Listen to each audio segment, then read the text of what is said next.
గత గత ఎన్నికల సందర్భంగా బీజేపీ నాయకులు కానీ మోడీ గారు కానీ ఇచ్చినటువంటి హామీల కోసము ఏ రకంగా పోరాడుతున్నారో వివరించడం జరిగింది.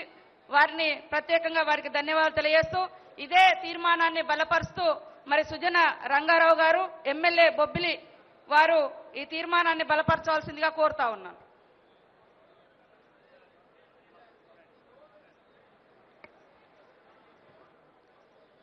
వేదిక మీద ఉన్న పెద్దలు గౌరవనీయులు రాష్ట్ర ముఖ్యమంత్రి వర్యులు నారా చంద్రబాబు నాయుడు గారికి, వేదిక మీద పెద్దలు యావత్ మందికి, ఇక్కడికి దయచేసినటువంటి తెలుగుదేశం కుటుంబ సభ్యులు యావత్ మందికి, పత్రికా విలేకరులకి అందరికీ కూడా నా హృదయపూర్వక నమస్కారాలు తెలియజేస్తూ, ఈ ప్రత్యేక హోదా అనేది మన రాష్ట్రానికి సాధించుకోవటానికి మన ముఖ్యమంత్రి గారు చంద్రబాబు నాయుడు గారు ఏ విధమైన కృషి గత 2 సంవత్సరాలుగా చేస్తున్నారో మనందరికీ కూడా తెలిసిన విషయమే.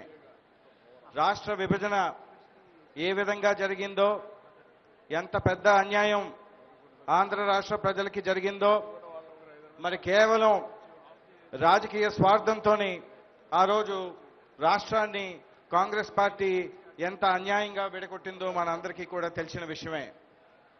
ప్రజలు తగిన శాస్తి కాంగ్రెస్ పార్టీకి చెప్పినప్పటికీ కూడా మరి ఆ రోజు ఏదైతే అన్యాయాలు జరిగే అవకాశం ఉందో ఆంధ్రప్రదేశ్ రాష్ట్రానికి, అవన్నీ కూడా ఆ రోజు ఉన్న కేంద్ర కాంగ్రెస్ ప్రభుత్వానికి తెలియపరిచే ప్రయత్నం మన ముఖ్యమంత్రి గారు చేశారు.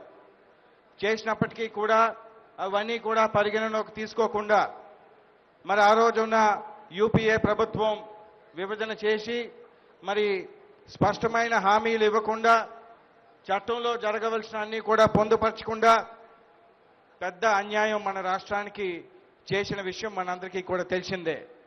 దాంట్లో ప్రధానంగా ఈ ప్రత్యేక హోదా ఏదైతే మనం కోరుతున్నామో, ఈరోజు రాష్ట్ర ప్రజలంతా కూడా కోరుతున్నారో, ఈ ప్రత్యేక హోదా తప్పనిసరిగా మనకు జరగవలసిన అవసరం ఉంది.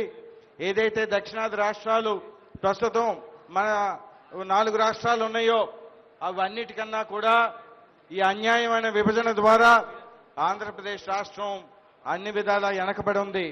మరి దీన్ని ముందుకు తీసుకెళ్లాలంటే మరి అహర్నిశలు చంద్రబాబు నాయుడు గారు మన ముఖ్యమంత్రి గారు కృషి చేసినప్పటికీ కూడా కొన్ని ఇబ్బందులు ఎదుర్కొంటున్నారు.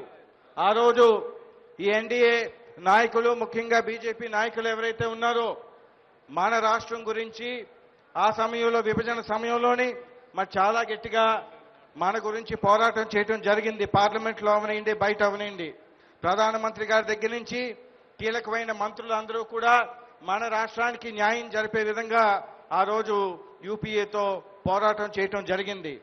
ఈరోజు మీకు అవకాశం ఉంది, మీరు ఈరోజు పరిపాలిస్తున్నారు కేంద్ర ప్రభుత్వంలోనే. మరి ఆ రోజు ఏదైతే అన్యాయం జరుగుద్దని మీరు భావించారో ఈ 2 సంవత్సరాల కాలంలోని ఆ అన్యాయాలన్నిటికీ కూడా ఆంధ్రప్రదేశ్ రాష్ట్రం గురవుతుంది. మరి ఈరోజు మీరు ఎందుకు ముందుకు రావట్లేదు, ఎందుకు జరగవలసిన కార్యక్రమాలు చేయట్లేదు, ఎందుకు ఈ ప్రత్యేక హోదా ముఖ్యంగా ఇచ్చి పారిశ్రామికంగా వేగవంతంగా అభివృద్ధి చెంది మరి అన్ని విధాల రాష్ట్రం ముందుకెళ్లే అవకాశం ఎందుకు కల్పించట్లేదు అని మనం తప్పనిసరిగా ఈరోజు ఆలోచించవలసిన అవసరం ఉంది.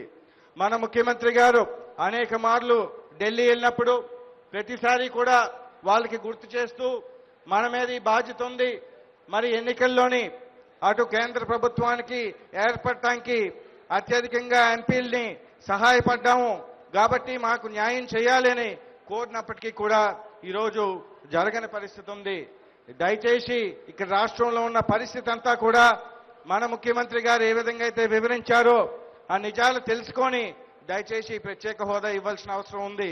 అదే కాకుండా మరి వెనకబడిన జిల్లాలు ఉన్నాయి, రాయలసీమ జిల్లాలు అవనండి, ఉత్తరాంధ్ర జిల్లాలు అవనండి, వీటికి సంబంధించి మరి ప్యాకేజీ కూడా సరైన విధంగా సరిపోయిన విధంగా మరి ఈ ప్రాంతాలు పూర్తి స్థాయిలో అభివృద్ధి చెందే విధంగా మరి మనకి నిధులు ఈరోజు వచ్చే పరిస్థితి లేదు.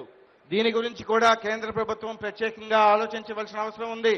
ఈ వెనకబడిన ప్రాంతాలని మరి విభజన తర్వాత ఇంకా మరింత ఇబ్బందులకి గురయ్యే పరిస్థితి ఉంది. దాని నుంచి బయటపడాలంటే ఈ ప్రత్యేక ప్యాకేజ్ ఏదైతే ఇవ్వాలని కోరుతున్నామో మరి ప్రత్యేకంగా ఇప్పుడు 200 కోట్లకి పెంచమని అడుగుతున్నామో దాన్ని మంజూరు చేయవలసిన అవసరం ఉంది.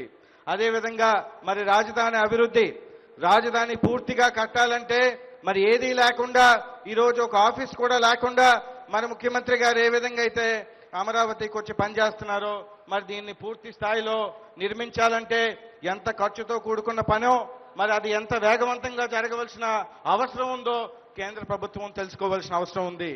ఈరోజు బీజేపీ నాయకులు మన ఆంధ్రప్రదేశ్ రాష్ట్రానికి సంబంధించి మేము అనేక నిధులు మంజూరు చేస్తున్నాం, న్యాయం చేస్తున్నాం అని చెప్తున్నాం, చాలా సంతోషం. వారు ఏదైతే చేస్తున్నారో చాలా సంతోషం. కానీ ఏమాత్రం ఆంధ్రప్రదేశ్ రాష్ట్రానికి ఈరోజు మీరు చేసే సహాయం చాలదన్న విషయం మనం గుర్తు చేయవలసిన అవసరం ఉంది. ముఖ్యంగా వేలాది కోట్లు నిధులు రోడ్ల నిర్మాణానికి రోడ్లు ఇచ్చామని చెప్తున్నారు. ఒక ఆర్ఎన్బి రోడ్లు అవనండి, లేకపోతే పంచాయతీ రోడ్లు అవనండి, ఏదైతే వేలాది కోట్లు మీరు ఇచ్చారంటున్నారో ఏ కేంద్ర ప్రభుత్వం అయినా అనేక రాష్ట్రాలకి ప్రతి ఒక్క రాష్ట్రానికి కూడా ఇవ్వాల్సిన అవసరం ఉంది, ఇచ్చే బాధ్యత కూడా మీకుంది. మీరు అదనంగా ఏమిస్తున్నారు? మేము వెనకబడి ఉన్నాము, పూర్తిగా అన్యాయం అయ్యాము కాబట్టి అదనంగా మీరు ఏమిస్తున్నారో చెప్పాలి. కానీ సంవత్సరానికి ఇన్ని వేల కోట్లు మేము మంజూరు చేస్తున్నామని చెప్పడం సబబు కాదు. అదేవిధంగా ఈ వెనకబడిన జిల్లాలు ఏదైతే ఉన్నాయో దానికి సంబంధించి కూడా 50 కోట్లు 100 కోట్లు కాదు మీరు ఇవ్వాల్సింది.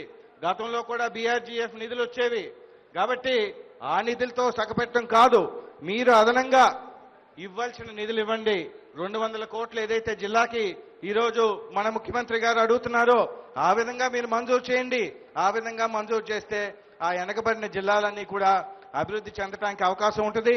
అదేవిధంగా పార్లమెంట్ సభ్యులు శ్రీనివాస్ గారు చెప్పినట్లుగా మరి ఏదైతే రైల్వే జోన్ ఉందో, రైల్వే జోన్ అనేది మరి ఏ ఇబ్బందులు లేవు, మిగతా రాష్ట్రాలు అడ్డుపెట్టడానికి అవకాశం లేదు. ప్రతి ఒక్క రాష్ట్రంలో కూడా రైల్వే జోన్ ఉంది, కేవలం ఆంధ్రప్రదేశ్ రాష్ట్రానికి లేదు. మరి ఆ రైల్వే జోన్ మంజూరు చేయడానికి 2 సంవత్సరాల కాలం ఎందుకు పడుతుందో మాకు బోధపడట్లేదు, ఆవేదన చెందుతున్నాము. ఈరోజు అన్ని విధాల రాష్ట్రాన్ని ముందుకు తీసుకెళ్ళటానికి తెలుగుదేశం పార్టీ అధినేత మరి ముఖ్యమంత్రి గారు చంద్రబాబు నాయుడు గారు ఏదైతే కృషి చేస్తున్నారో మరి పూర్తిగా సహకరించే విధంగా బీజేపీ ఉండాలని కోరుతున్నాను నేను.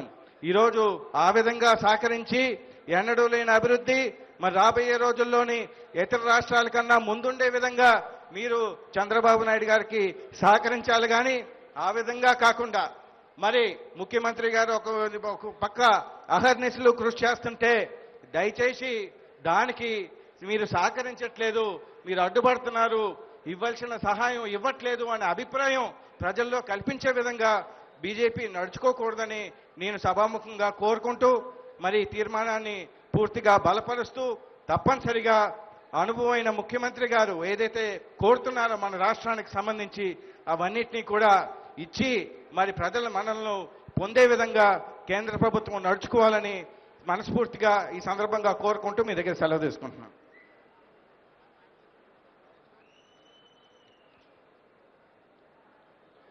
ఈ తీర్మానం